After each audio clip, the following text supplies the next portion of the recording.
This is the Sri Lanka Broadcasting Corporation.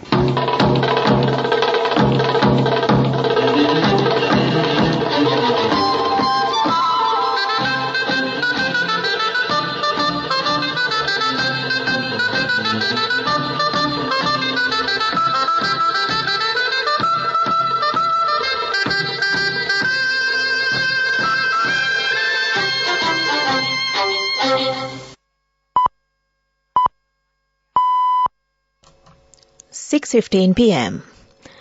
This is the Sri Lanka Broadcasting Corporation. The news edited by Lal Malavarachi, assisted by Sanjay, and read by Geethanjali Ramanayaka. The headlines. The GCE Advanced Level Examination results released. The transport sector will be developed using modern technology. The SLTB and the Sri Lanka Railways will issue tickets under digital technology soon. The Met Department warns the fishing and naval communities to be vigilant in their naval activities in the sea around the island. The biological samples of the patients who died after being given an antibiotic have been sent to India for further investigations. Foreign news: US President Biden disappointed that Chinese president will not attend G20 summit. News in detail. The Department of Examinations announced that the results of the 2022-2023 GCE Advanced Level Examination have been released online.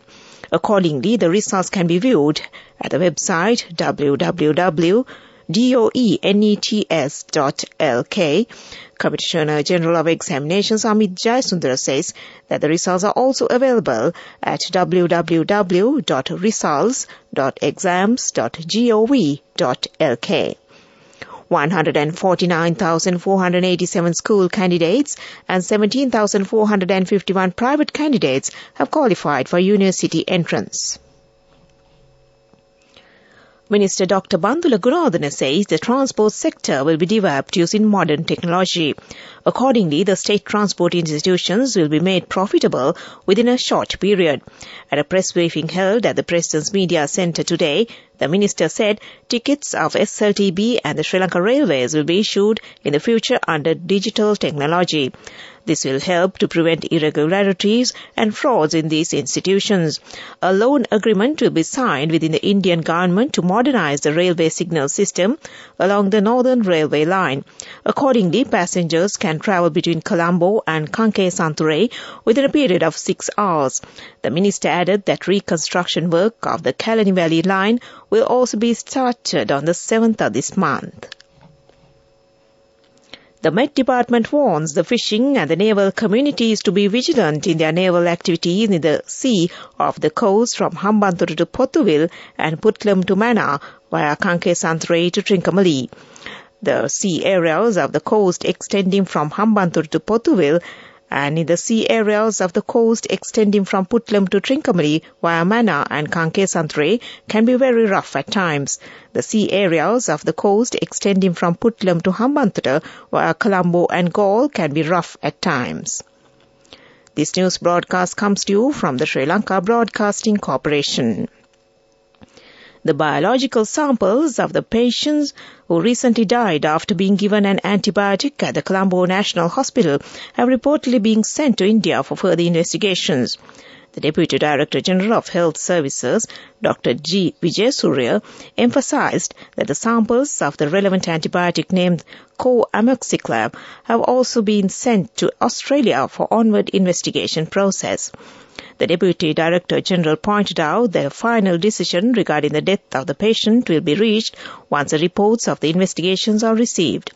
The deceased patients in question had received treatment for a cut injury at the Colombo National Hospital, where he was later pronounced dead on August 27 after being given the relevant antibiotic.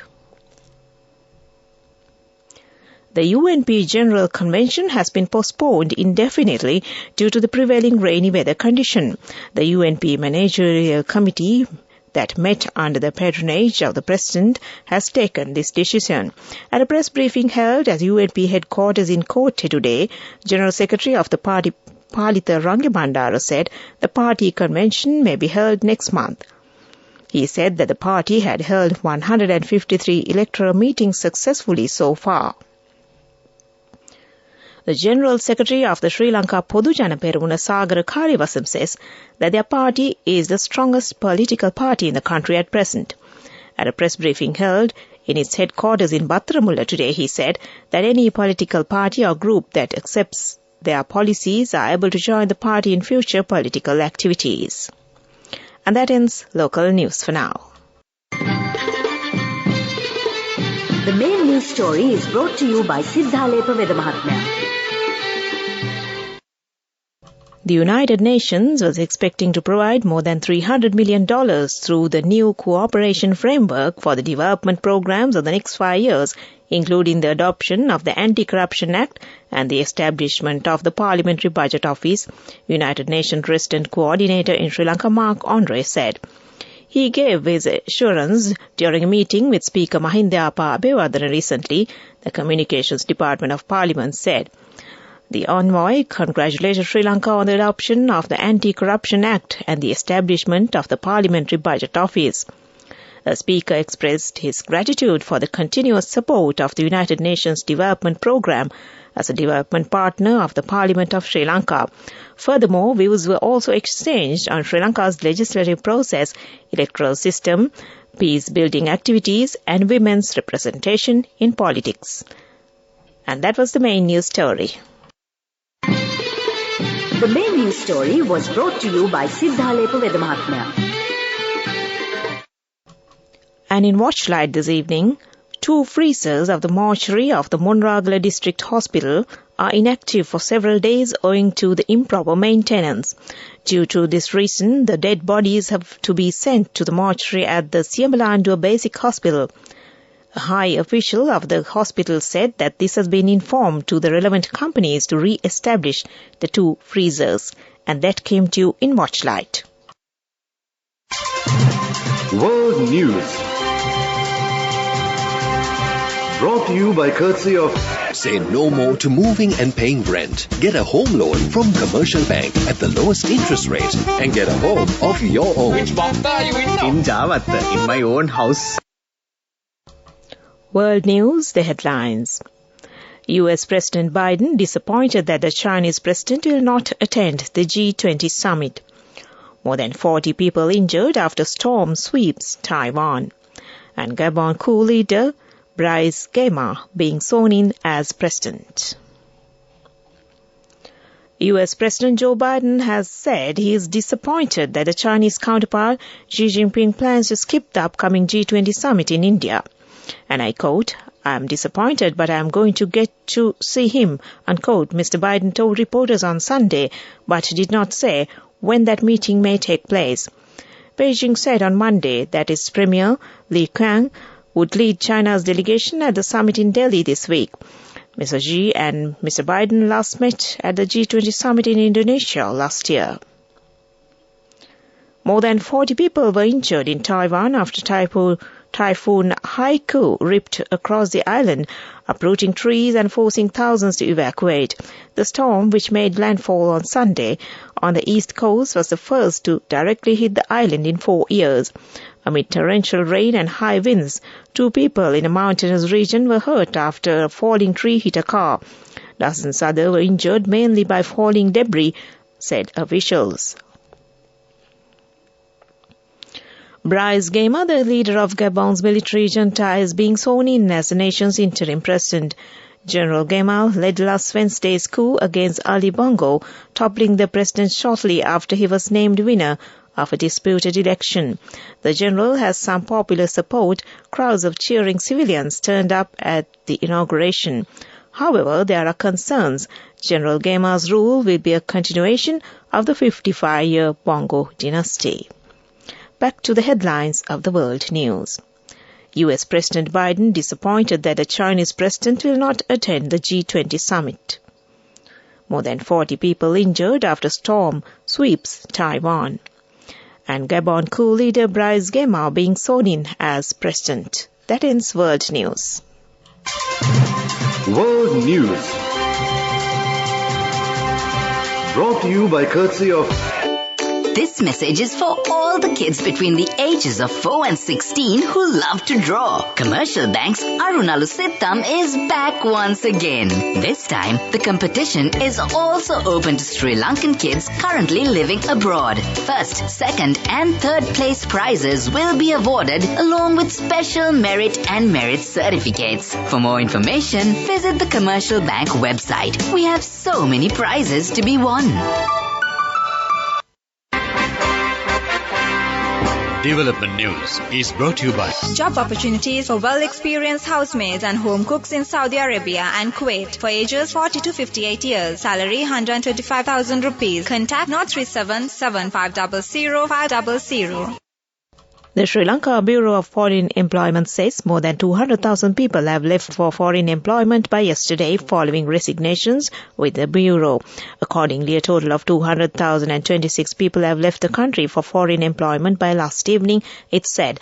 Meanwhile, a total of 311,000 people had left for foreign employment last year, which was recorded at a highest number. And that was Development News. Job opportunities for women from Deshakti Lanka in Saudi Arabia, Kuwait and Oman. Housemaids and home cooks in Saudi Arabia, ages 40 to 58 years. Arabic speaking and well-experienced home cooks. Salary 135,000 rupees. Interviews are now on with foreign agents. You can travel overseas free of charge now. Branches Colombo, Kurunegala, Anuradhapura and Matara. Contact number 037 7500 500. Deshakti Lanka Foreign Employment Agency. Sports news. The Asian Cricket Council has focused its attention to change the venues of the future matches in the Asia Cup cricket tournament. The officials had discussions to change the matches of the Super 4 round scheduled to be played at the R. Premdasa grounds in Colombo due to the prevailing inclement weather. And that was sports news. In business news, a 3-day gem auction is to be held in future at the Gem and Jewellery Centre in the 5th floor of the World Trade Centre in Colombo. Chairman of the Kesara Singha Gems Private Limited, Dr. Lakshan Vitarana, says this will help local gem businessmen to meet international buyers. And that was business news. Business News, sponsored by National Savings Bank, the safest place for your money. Go ekak thiyana youth eකට life එකේ change එකට නියමෙට set වෙන්න ඇස් වහගෙන දැකපු හින හැබැ කරන්න youth එකට නියමෙට set වෙන friendship එක මෙන්න. The all-new NSB Ithru Mithru account, NSB IM, a plan for your dream. Go ekak thiyana youth එකට life එකේ change එකට නියමෙට set වෙන්න ඇස් වහගෙන දැකපු හින හැබැ කරන්න youth එකට නියමෙට set වෙන friendship එක මෙන්න. The all-new NSB Ithru Mithru account, NSB IM, a plan for your dream. Business News, sponsored by National Savings Bank, the safest place for your money. In economic news, one of the world's largest shipping companies, Far Shipping, has agreed to provide employment opportunities for Sri Lankan trained seafarers. Minister Nimal Siripala De Silva said this when a delegation from Far Shipping, including its managing director, Yu Yongzhang, met him yesterday at his office. Yu Yongzhang said many Sri Lankans trained young sailors can be given job opportunities in this company located in China. Therefore, he said there will be long discussions with the stakeholders involved in the naval sector of Sri Lanka regarding the recruitment methods. And that was economic news. Weather report. Showers or thunder showers will occur at times in the western, Sabaragama, southern, central and in the northwestern province. Fairly heavy showers, above 50 millimeters, are likely at some places in the western and Sabaragama provinces and in the Galle, Matra and Nuwara districts. Few showers are likely in the Jaffna, Mannar and Anuradhapura districts. Fairly strong winds, about 40 to 45 kilometers per hour, can be expected at times in the western slopes of the Central Hills, western, southern, northwestern, northern and north-central provinces. And that was the weather report. Prior to concluding this news broadcast, the headlines once again. The GCE Advanced Level Examination results released. The transport sector will be developed using modern technology. The SLTB and the Sri Lanka Railways will issue tickets under digital technology soon. The Met Department warns the fishing and the naval communities to be vigilant in their naval activities in the sea around the island. The biological samples of the patients who died after being given an antibiotic have been sent to India for further investigations. Foreign news: U.S. President Biden disappointed that Chinese president will not attend the G20 summit. And with that, we end this news broadcast from the Sri Lanka Broadcasting Corporation.